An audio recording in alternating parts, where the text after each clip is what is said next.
Hi guys, welcome back to the channel. My name's Christine. This week I'm going to be doing a response to a community question that was posted by Weebob. I'll put a link to his channel and his original video down below. The question was to do with isolation. I had done a review quite recently of the book Project Hail Mary by Andy Weir, which apparently is one of his favorite books. So he wanted to know some examples of your favorite instances of isolation in storytelling. So whether it be movies, TV shows, video games, books, whatever. Being me, I'm going to go over my 5 favorite books. He did say to put a limit of 5. It was very hard to cut it down to 5. So I have picked out 5 of my favorite books. Now, you're going to say you're only holding 4 books, though, which is true.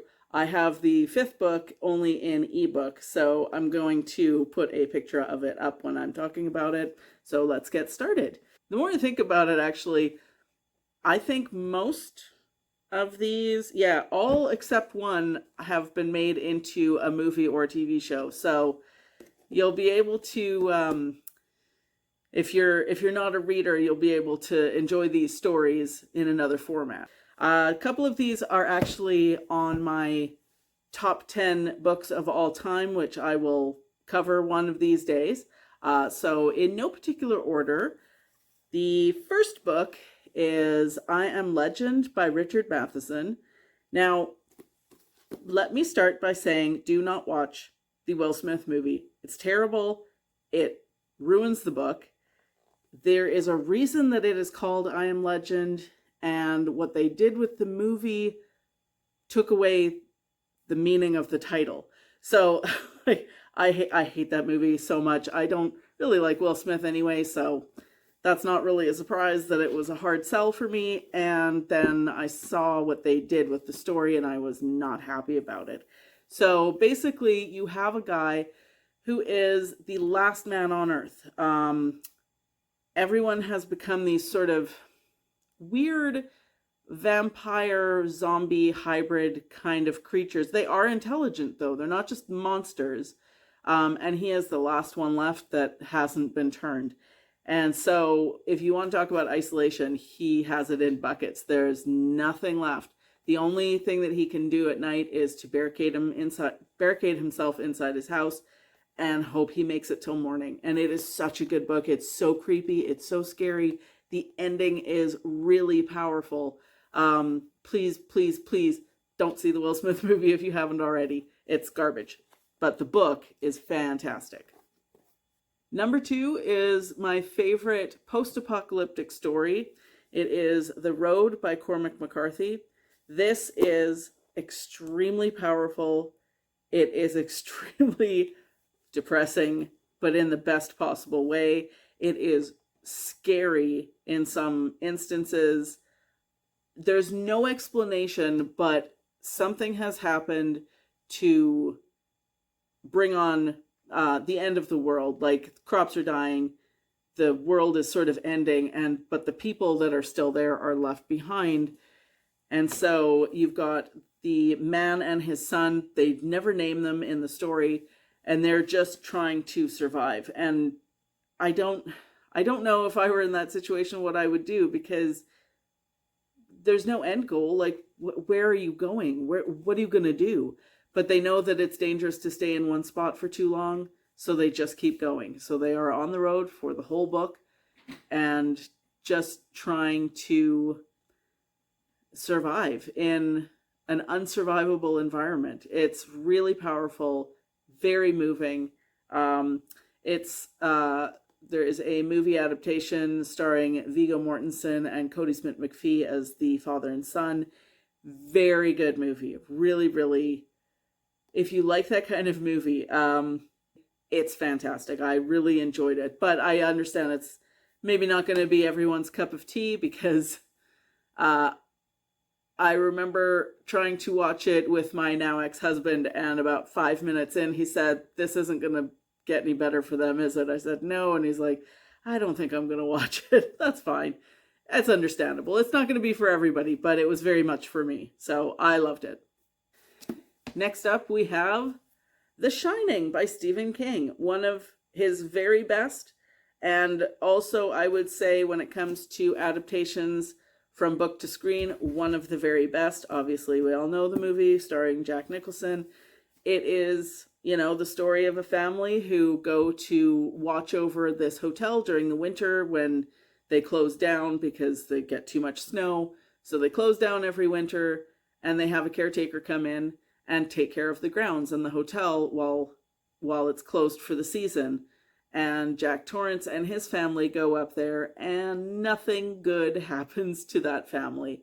It's one of his very best. I mean, Stephen King has written God knows how many books at this point, and I've got a lot of them, and this one is absolutely in the top 3, I would say. So, yeah, very isolating. They can't escape from the hotel, and they can't escape each other. It's great.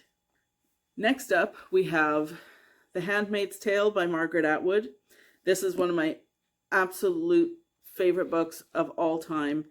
There is a TV show starring Elizabeth Moss, and if you're going to watch it, watch the first season and then stop, because everything after the TV show covers the book in the first season, and then everything after that is just made up, and it gets progressively crappier as it goes along. So if you're gonna go for it, stick with the first season and then stop, because that covers what the book is.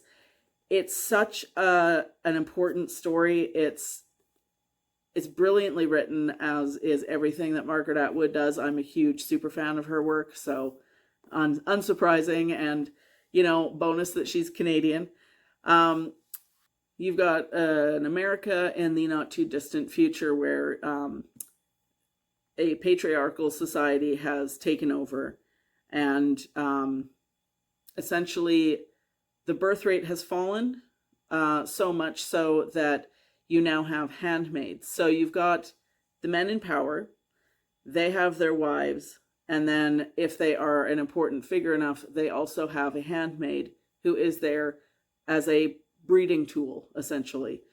They have ceremonies every month where the husband and wife hold her down and the husband rapes her. It is not an easy book to read, but it's incredibly important. I think it's very topical right now.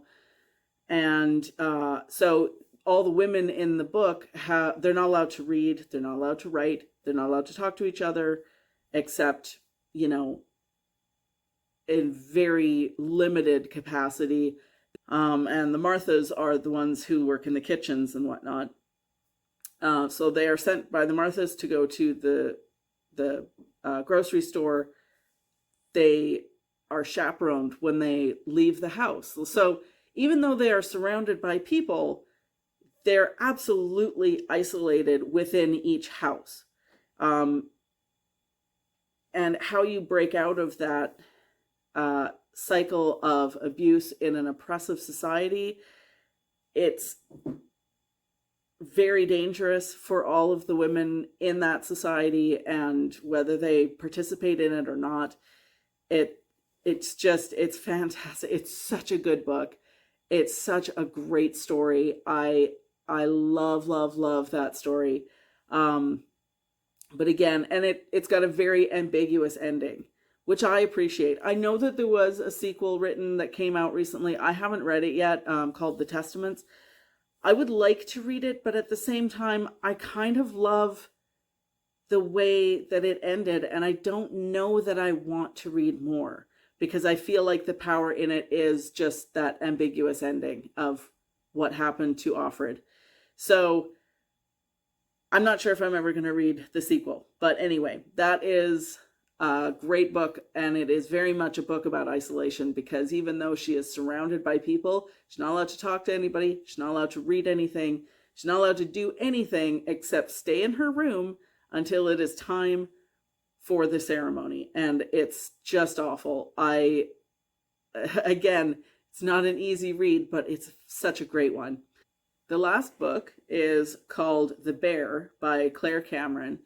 No, that's not to be confused with the TV show The Bear. The story is about a family that goes camping I know that it's inspired by a true story that happened in Algonquin Park. I don't know if, I can't remember if the book is also set there or not, but essentially there is a mom, a dad, sister, and a brother. And I think the kids are 5 and 3, and their campsite gets a bear in it, and he eats the mom and dad while the two kids are, they're in like a locker or something, some kind of like, you know, secure equipment. The mom shoves them in there and just says like, stay in here, whatever. And then both parents get killed and eaten by the bear. And now you've got two very young children who have to make it from their campsite back to civilization with absolutely no way of knowing where to go, how to get there, how to survive, and there is a bear stalking them. It is such a good book. Again, a Canadian author, so bonus there. I loved that story so much, and I want to read it again, but like I said, I only have it on an e-reader, and I'm not against e-readers, they're fine, but I love the physicality of books being able to flip through the pages, and I would love to read it again and even just like read the bear attack scene. That's not so easy to do when you have an e-reader. So I remember when I read the book just being absolutely terrified for these kids and being really affected and like just waiting for, you know, is the bear going to pop out at them again? How are they going to find their way back? And it's such a, if it is Algonquin Park that it takes place in or somewhere like that, that's just a wilderness. Like it's not like a provincial park where you have like a nice little, you know, campsite with a park bench and a fire pit. Like it's wilderness. It's absolutely terrifying to think of kids, especially kids that are so young. I have two kids who are 7 and 9, and I wouldn't trust them to be able to find their way out of the forest. So imagining kids that are that young, like just so little, and they're surrounded by nothing but wilderness, it's terrifying. It's such a good story. So I would really, really recommend that one. So yeah, that's it for my picks for 5 excellent stories about isolation. I hope you enjoyed it. If you are a reader, check those out. If you're not a reader, they all have movies, and The Handmaid's Tale has a TV show, which you only need to watch the first season of. So yeah, if you're interested, check those out. Those are some great stories about isolation. Thanks again to Weebob for the community question. I love doing these. So yeah, I hope you enjoy. See you next time.